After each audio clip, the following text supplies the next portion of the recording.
يا وارد الأنس والأفراخ في السحر أزحت ما بفؤادي من لظى الكبر.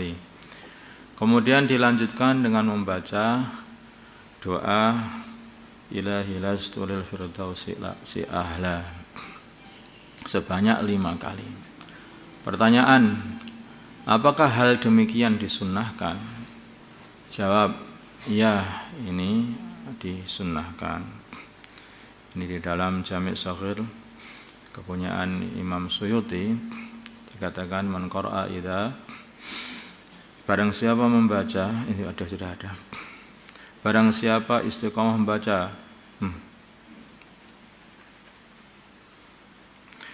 man qara'a idza salamal imamu yaumal jum'ati qabla ayyusniya rijlaihi fatihatal kitab wa qul huwallahu ahad wa qul a'udzu birabbil falaq wa qul a'udzu birabbin nas sab'an ghafara lahu ma taqaddama min dzambihi wa ma ta'akhkhar.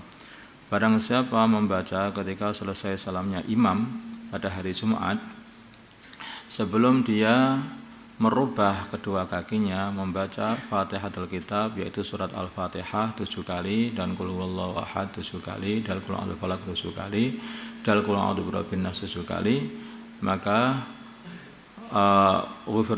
maka akan diampuni baginya dosa-dosa yang telah lewat dan dosa-dosa yang akan datang. Artinya dia akan dijaga untuk dari segala dosa yang akan datang.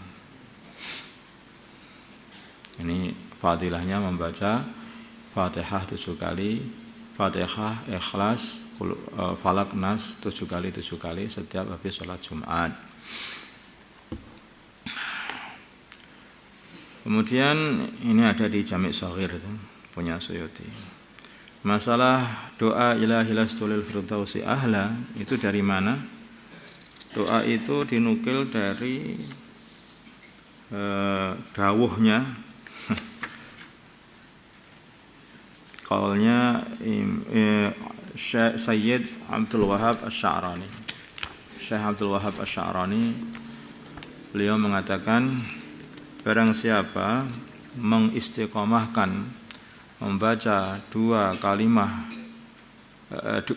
dua bait doa di setiap hari Jumat, 2 bait doa ini 5 kali ya, pada hari Jumat, maka Allah Subhanahu wa taala akan mematikan dia dalam keadaan Islam tanpa ada keraguan. Barang siapa yang istiqomah membaca 2 bait doa, yaitu Ilahi lastulil firdausi ahla wala aqwa ala naril jahimi fahabli taubatan waghfir dhunubi fa innaka ghafiru dzambi dzunubi ghafiru dzambil azimi. Ya, kata beliau, kalau orang istiqomah doa ini, maka matinya akan mati dalam keadaan husnul khatimah insyaallah.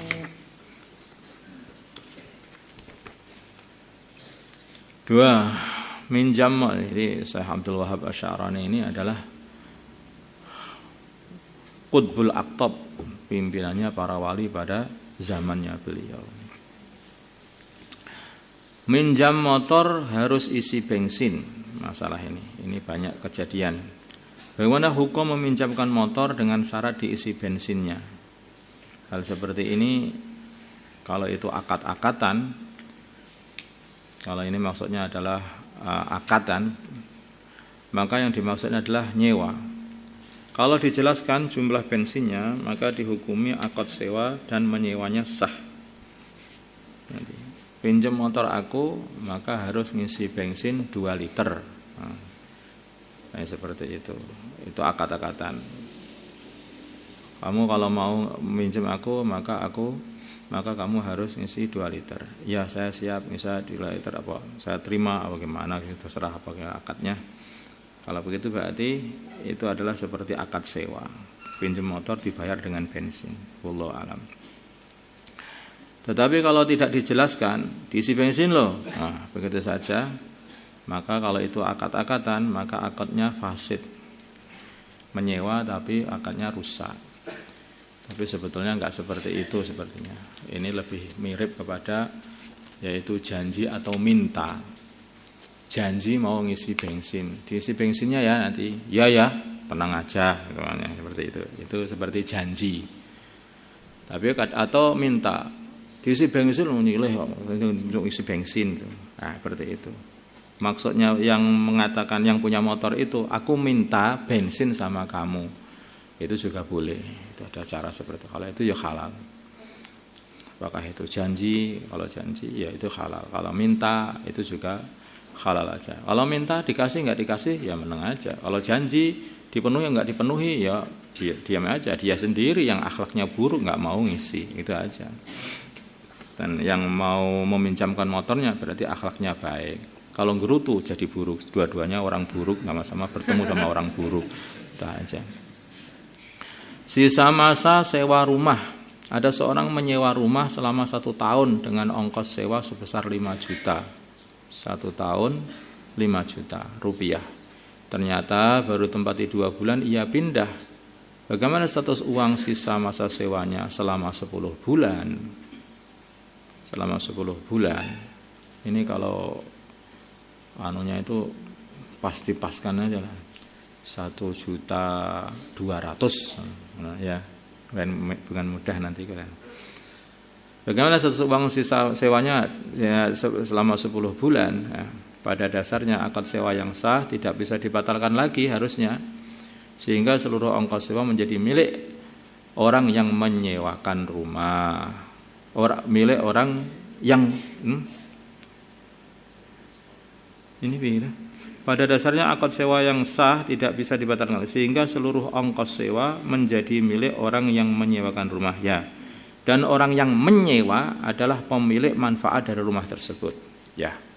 Maka kalau ia menginginkan uangnya kembali ada beberapa cara, antara lain yaitu dia menyewakan sisa masanya yang 10 bulan itu kepada pemilik, kepada orang lain, orang lain, maka uangnya bisa kembali dengan cara begitu itu. Atau dia menyewakan sisa masanya kepada pemilik rumah tersebut, itu juga bisa kembali. Nanti kalau orang menyewa rumah selama setahun dengan harga 1.200.000 seperti itu, kemudian baru 2 bulan dia itu sudah mau pindah, maka masih sisa 10 bulan. Dan karena setiap bulannya kalau dihitung dibagi itu setiap bulannya kan kira-kira 100, ya, ada 100.000. Makanya bagaimana ini? Aku minta balik nggak bisa. Caranya gimana? Caranya kamu jual itu, kamu sewakan ganti yang 10 bulan itu kepada pemilik rumah. Nah, ini ganti aku tak sewakan kepada kamu. Lah ini punya aku. Lah ini kan sudah punya aku manfaatnya ini. Sudah tak beli, maka tak jual lagi kepada kamu manfaat rumah ini, maka tak sewakan lagi kepada kamu. Gimana? Ya gak apa-apa. Berapa? Ya kelebihannya masih 1 juta, boleh. Nah, sudah dikembalikan. Maka orang pemilik rumah itu menyewa selama 10 bulan kepada orang yang menyewa kepada pemilik rumah tadi. Nanti menyewa lagi, akhirnya kan duitnya kembali itu yang 1 juta. Atau kalau tidak ada pemilik rumah juga nggak apa-apa, kepada orang lain juga boleh, cari orang lain. Bahkan kalau beruntung nanti bisa nambah lagi, disewakan 2 juta. Bisa beruntung bisa begitu, nanti bisa menyewakan kepada orang lain lagi. Itu juga ini solusi untuk mengembalikan uang, maksud saya itu. Solusi untuk mengembalikan uang.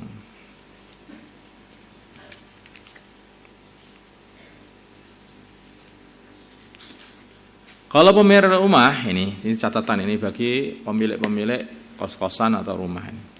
Kalau pemilik rumah tidak memperbolehkan orang yang menyewa untuk menyewakan rumah tersebut, atau bahkan pemilik rumah malah menyewakan rumahnya kepada orang lain, padahal itu masih miliknya penyewa awal, ya kan? Maka hukumnya haram. Perbuatan pemilik rumah itu adalah haram dan akad sewanya tidak sah. Lawang punya orang lain kok disewakan sama orang lain. Itu seperti orang jual tanah sampai 10 kali. Gitu. Jadi sudah disewakan kok disewakan lagi. Mumpung orangnya nggak ada, tak sewakan sama orang lain. Orangnya pergi lagi, nggak ada, sewakan orang lain. Ini bisa satu rumah bisa disewakan 5 kali itu rasanya. Itu haram perbuatan seperti itu. Pemberian wali santri. Ini karena ini musim santri baru, maka biasanya banyak jajan-jajan. Masalah pemberian wali santri. Ini sudah dibahas Masail tahun 2015-2016. Bagaimana hukum menerima pemberian dari wali santri kepada pengurus santri baru umpamanya atau kepada amir kamar dengan alasan anaknya telah diurusi? Jawabnya tidak boleh diterima. Karena itu bukan hak dia. Kecuali ada izin dari orang yang mengangkatnya sebagai pejabat pengurus santri baru. Ada izin, kalau sudah diizini boleh menerima, ya boleh. Karena harusnya kembali kepada yang mengangkat dia sebagai pengurus santri baru. Karena dia itu hanya sebagai wakil. Kemudian masalah lele, ikan lele yang diberi makan bangkai babi. Bagaimana hukum mengonsumsi ikan lele yang ketika waktu pemeliharanya diberi makan dengan daging babi? Jawab, ikannya halal, tetapi makruh jika tampak ada perubahan pada ikan, baik dari bau, rasa atau warna yang dipengaruhi oleh daging babi tersebut atau bangkai babi tersebut. Tetapi jika tidak ada salah satu dari sifat tersebut, yaitu bau, warna atau rasa, maka halal dan tidak makruh.